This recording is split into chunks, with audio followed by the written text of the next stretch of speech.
Dans le cours d'aujourd'hui, nous allons faire une brève introduction à la normalisation. Donc la normalisation des bases de données fait partie de la seconde partie du cours de Livre 10, fondement des bases de données, qui est la conception de bases de données. Par conception, nous entendons le fait de choisir une modélisation qui coïncide avec les manifestations apparentes du monde réel, c'est-à-dire choisir la bonne modélisation à partir d'un cahier des charges d'une application. Et donc, tout l'enjeu est de déterminer l'ensemble des attributs, des relations et des contraintes qui constitueront notre modèle. Et à partir d'un monde réel qu'on souhaite modéliser, il y a une multitude de modélisations possibles. Et donc, tout l'enjeu de ce cours, c'est d'étudier les propriétés attendues d'une bonne modélisation et les algorithmes pour les obtenir. Donc la modélisation, c'est une problématique transverse à l'informatique. Donc vous la retrouvez en intelligence artificielle, en génie logiciel, en mathématiques et en base de données. Et donc c'est vraiment la plus-value du bagage de l'informaticien. Donc prenons un exemple pour voir déjà intuitivement ce que peut être une bonne modélisation, ou commençons par voir ce qu'est une modélisation mauvaise. Donc, supposons qu'on souhaite décrire des étudiants et des cours, identifier les attributs de notre univers, ça ne pose pas trop de soucis. Donc, on sait qu'on aura un identifiant d'étudiant, un nom d'étudiant, une adresse d'étudiant, un identifiant de cours, une description et une note pour l'étudiant en cours. Et donc, déjà, on peut imaginer deux modélisations possibles à partir de cet univers d'attributs. Une modélisation, un schéma de base de données où j'ai une seule relation, qui est ma relation universelle. Donc en gros, je vois tout comme un tableur Excel. Et deuxième modélisation, j'ai un schéma de base de données qui contient trois relations. Une relation étudiant, qui a donc le numéro d'étudiant, le nom et l'adresse. Une relation cours avec le numéro du cours et sa description. Et une relation affectation, que pour un étudiant, on a le cours et la note de l'étudiant au cours. Et donc, tout l'intérêt ici, ça va être de dire quelle est la meilleure modélisation entre R1 et R2. Et pour cela, il faut être capable de l'expliquer et donc définir les critères d'évaluation d'une bonne modélisation.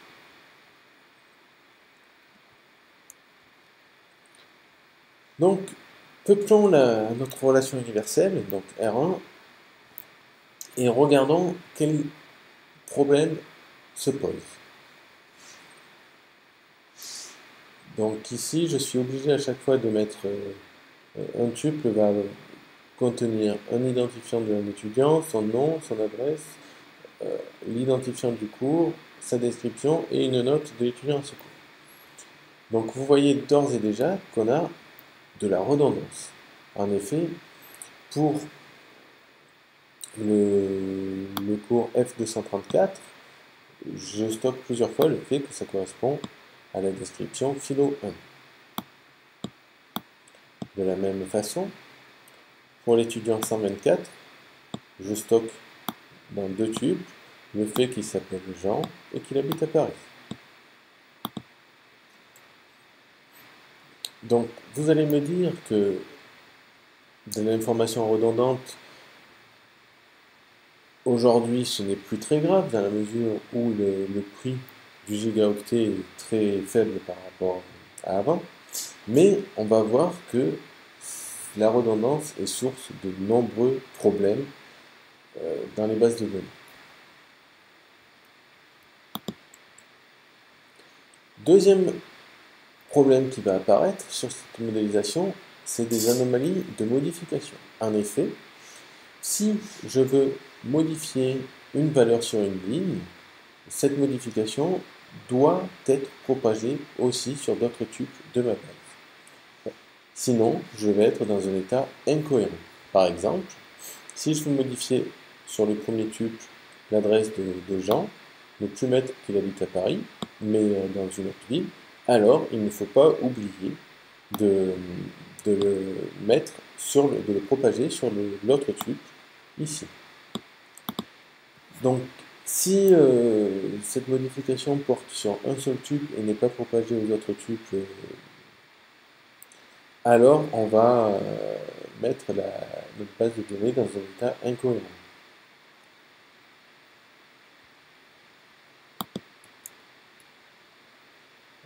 Autre type de problème, les anomalies de suppression.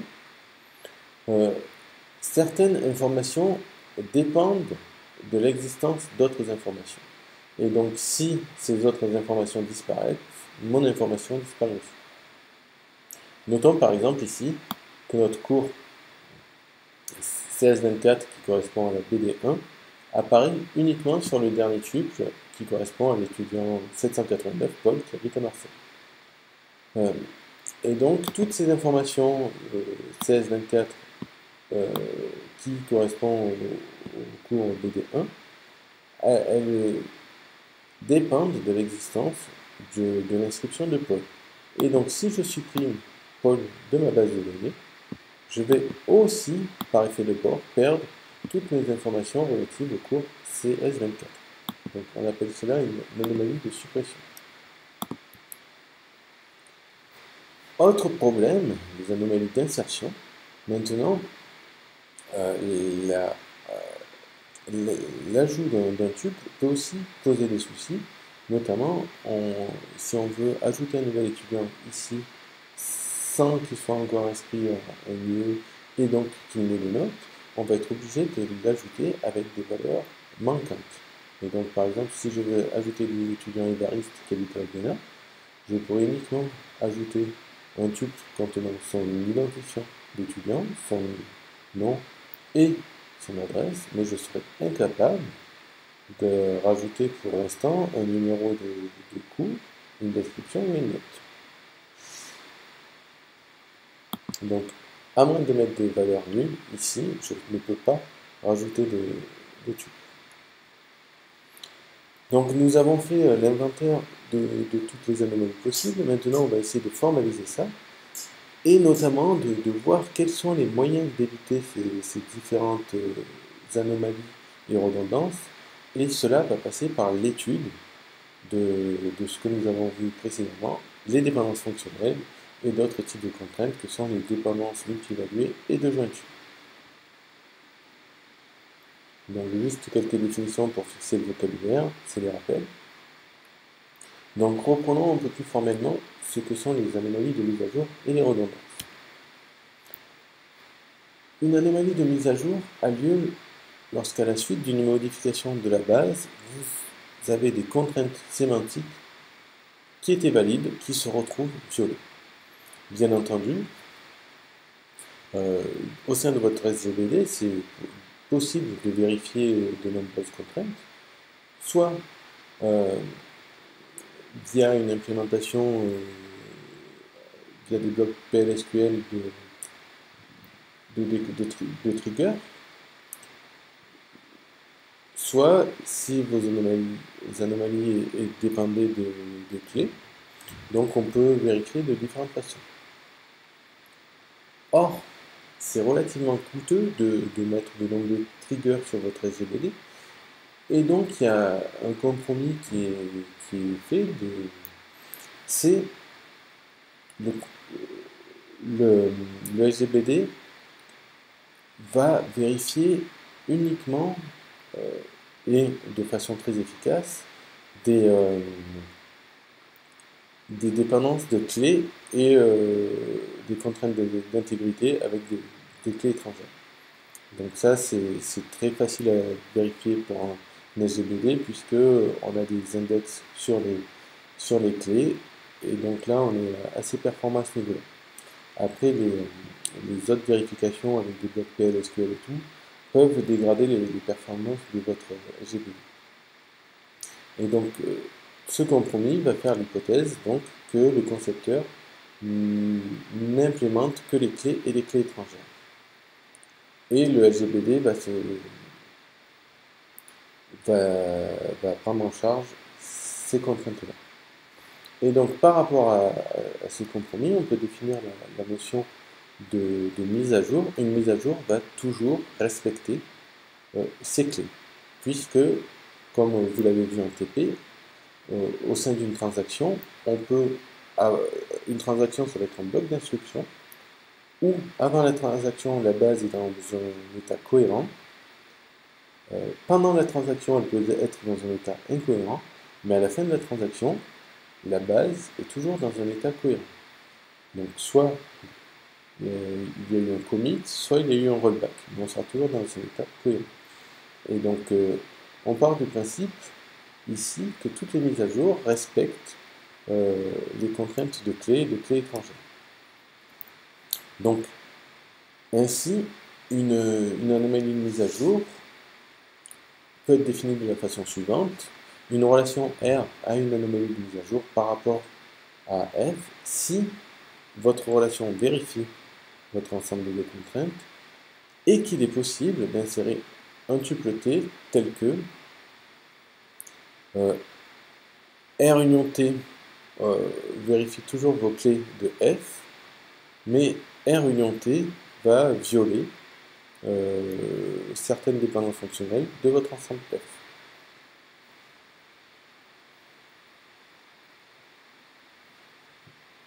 Donc ici un exemple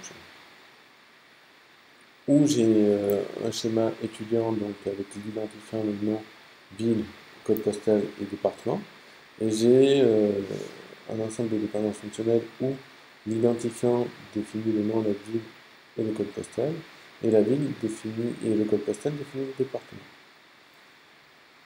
Donc la seule clé manuelle ici, ça va être l'identifiant de l'étudiant. Et donc si je vais insérer un nouvel étudiant, avec une ville et un code postal déjà présent, mais un autre département, la contrainte de clé ne sera pas violée, puisque je n'aurai pas de doublon sur mon identifiant d'étudiant. Mais la DF ville, code postal définit le département ne sera plus satisfaite, puisque j'aurai introduit un autre tuple avec les mêmes valeurs sur la ville et le code postal, mais un département différent. Et donc là, j'aurai une anomalie de mise à jour. De la même façon, on peut définir la notion de redondance à l'aide des dépendances fonctionnelles, et on va voir que les redondances, c'est un problème à considérer si on veut se préserver des anomalies de mise à jour. Donc, pour définir une redondance, on va s'appuyer sur les dépendances fonctionnelles, et on va dire qu'une relation petit r est redondante par rapport à un ensemble de dépendances fonctionnelles grand F, si et seulement si ma relation petit r vérifie mon ensemble de dépendances fonctionnelles grand F, et qu'il existe une dépendance fonctionnelle X détermine A, telle que j'ai deux tuples qui, T1, T2, qui ont la même valeur sur X et donc aussi sur A, puisqu'ils vérifient la dépendance fonctionnelle. Et donc en gros, je vais stocker deux fois l'information que pour une valeur sur X, alors j'ai une valeur sur A associée. Et donc là, j'aurai de la redondance.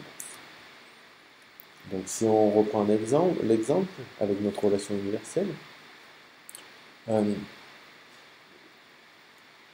ici, nos dépendances fonctionnelles sont l'identifiant détermine le nom, la ville et le code postal, et la ville et le code postal définissent le département. Donc, on peut voir qu'à partir de la ville et du code postal, ici, Lyon 69001, je retrouve le département Rhône. Et cette information, ici, est également présente ici. Donc on a bien une redondance par rapport à cette dépendance fonctionnelle.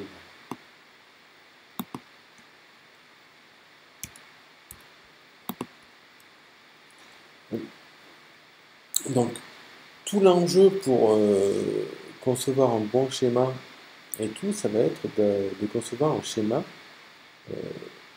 proposer une modélisation qui est robuste face aux anomalies de mise à jour. Et le problème, c'est que quand vous avez, à partir d'une modélisation, c'est très difficile de regarder, de vérifier si notre schéma est, est robuste ou pas face à de telles anomalies. Par contre, quelque chose qui est beaucoup plus facile, c'est de voir si notre schéma, notre modélisation, peut contenir peut être source de redondance. Et donc ça, on peut facilement identifier si on a de la redondance ou pas dans une modélisation. Et chose qui est, le théorème suivant va nous être fort utile, puisqu'il fait le lien entre redondance et anomalie de mise à jour.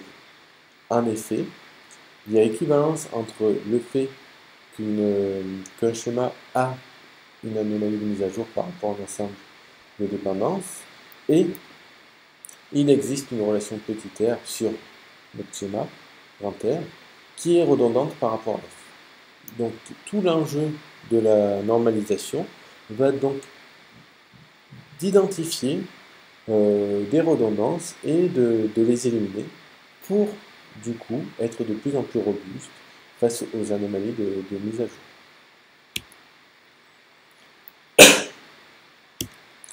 Et donc pour éviter ces anomalies, on va donc faire la chasse à la redondance et donc pour cela on va essayer de décomposer les relations et dans l'idéal pour avoir que des relations où la seule dépendance fonctionnelle que j'ai dessus ça va être des clés et donc si j'ai une clé en partie gauche implique tous les autres attributs en partie droite, alors eh bien, je sais que j'aurai pas de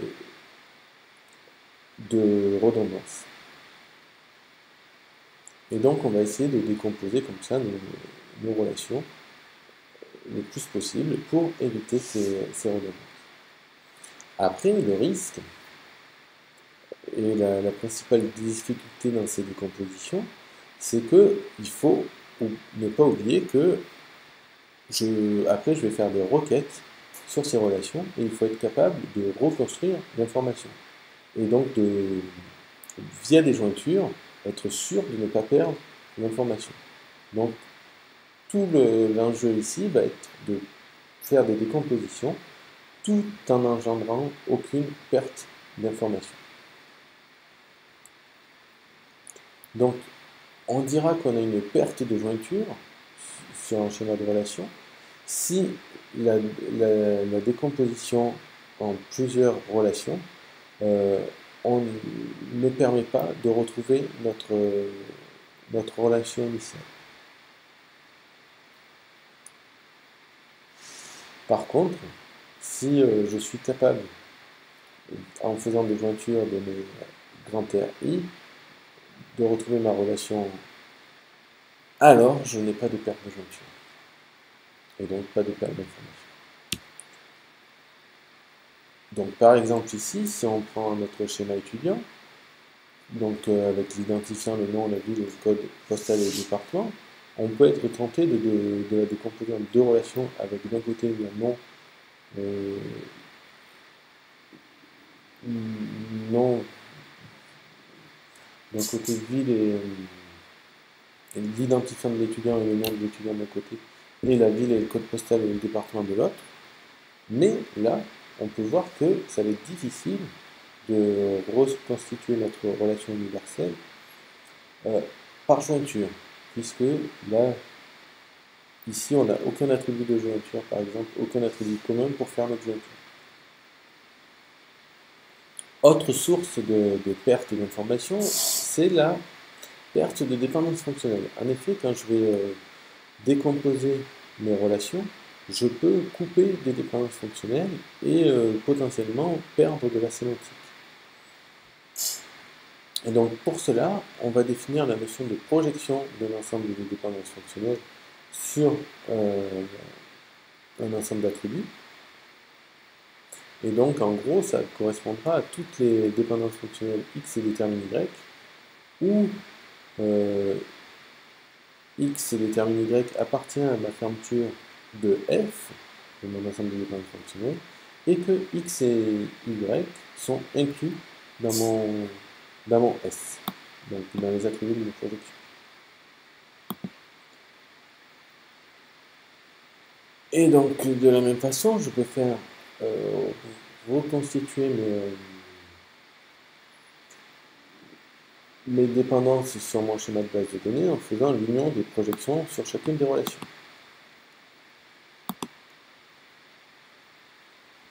Et donc, une décomposition qui préserve les dépendances, ça sera une décomposition où, quand je fais l'union des dépendances sur chacune des relations et que je fais la fermeture de ça, j'obtiens la même fermeture que mon ensemble F de dépend. Donc en gros, je ne perds aucune dépendance fonctionnelle. Donc reprenons un petit exemple ici, où j'ai ma relation édition, où j'ai un ISBN pour un livre, un titre, l'éditeur et le pays. Et j'ai deux dépendances fonctionnelles, l'ISBN qui détermine le titre, l'éditeur et le pays, donc l'ISBN est clé, et l'éditeur qui détermine fonctionnellement le pays. Donc j'ai peuplé une relation avec 4 tuples, et là on peut essayer d'exhiber des redondances et des exemples d'anomalies d'insertion, de mise à jour et de suppression. Donc redondance, prenons cette dépendance fonctionnelle-là, l'éditeur détermine le pays. Alors, on peut voir que pour cette dépendance fonctionnelle-là, j'ai deux tuples qui ont la même valeur sur l'éditeur et donc, par conséquent, la même valeur sur le pays. Donc c'est Erol France qui est sur le premier tuple et le dernier tuple de ma relation. Donc là, on a exhibé une redondance. Maintenant, si je veux ajouter une anomalie de mise à jour, serait quoi? Serait justement de changer l'adresse, le pays de notre éditeur Erol, de mettre un autre pays que France ici, et de ne pas changer ici. Et donc là, nos clés seraient toujours satisfaites. Par contre, ma DF éditeur détermine pays devient violet.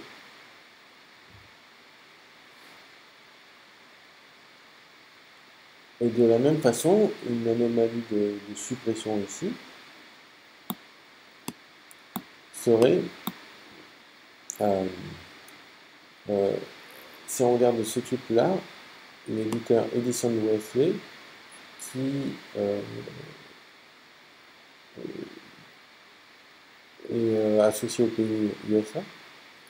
Si on supprime ce tuple-là, on perd toutes les informations sur l'éditeur Edison Wesley puisqu'il apparaît que là. Donc c'est une anomalie de suppression. Ensuite, on peut se poser la question si la décomposition en livre, une relation livre d'un côté avec l'ISBN, le titre et l'éditeur, et une relation edit avec l'éditeur et le pays, va préserver l'information et les DF. Donc, est-ce qu'on préserve l'information? Oui, si on est capable de retrouver toutes ces données en faisant une jointure sur un livre ISBN titre, éditeur et éditeur edit, éditeur pays de l'autre. Donc là, j'ai bien un attribut de jointure commun. Donc il n'y a pas de souci. Après, si je regarde, est-ce que je perds les DF? Donc ma première DF, ISBN détermine le titre, éditeur, pays. Donc ici, je vais retrouver sur sur la DF, sur la relation livre, je vais retrouver la projection, ça sera ISBN détermine titre éditeur. Donc ISBN sera toujours clé de la relation livre. Sur l'autre, je vais avoir éditeur détermine pays. Et donc notamment ce que j'ai perdu, ISBN détermine pays, je pourrais le retrouver en faisant la fermeture sur l'union de mes projections, et notamment par transitivité, voir que si l'ISBN détermine l'éditeur sur un livre, que l'éditeur détermine le pays sur Edit, et donc par transitivité, l'ISBN détermine le pays. Donc ici, cette décomposition, elle préserve à la fois l'information et les dépendances fonctionnelles. Donc pour définir, concevoir un schéma qui est robuste face aux anomalies de mise à jour et aussi du coup face aux redondances, on va proposer des solutions qui visent à décomposer notre relation universelle en plusieurs relations. Et donc ces décompositions vont s'appuyer sur les dépendances qui existent entre les attributs de la relation initiale, notamment les dépendances fonctionnelles. Donc à partir des dépendances fonctionnelles, on verra qu'on a différentes formes normales, donc niveau de propriétés de plus en plus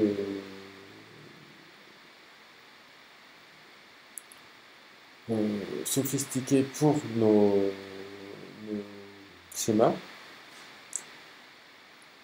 Donc la première à la troisième forme normale et la forme normale de Bosco.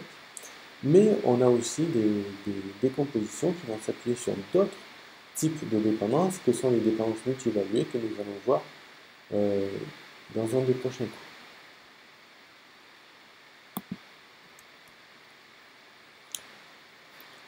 Donc, on peut aussi se poser la question, quand est-ce qu'il faut normaliser une relation ou ne pas normaliser?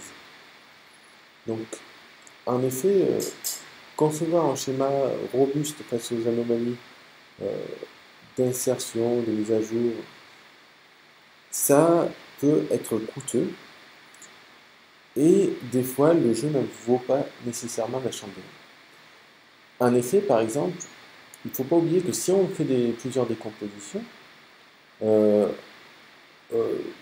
l'interrogation de notre base de données va nécessiter de nombreuses jointures qui peuvent être coûteuses. Et donc là, il faut penser à ça. Donc selon ce qu'on a amené à faire, des fois, il vaut mieux avoir un schéma un peu moins robuste, mais où je limite le nombre de jointures en interrogation selon le contexte. Après, la normalisation est quand même un processus assez coûteux en travail humain, surtout pour obtenir des formes très sophistiquées que nous étudierons plus tard. Et donc, il faut peser le pour et le contre, et notamment voir quel est cet effort par rapport à la durée de vie de votre base de données. En effet, là encore, si l'effort demandé est très important et que la base de données est appelée à être en activité un nombre très court, sur une période très courte, le jeu n'en veut pas nécessairement la chandelle. Voilà. C'est la fin de cette séance.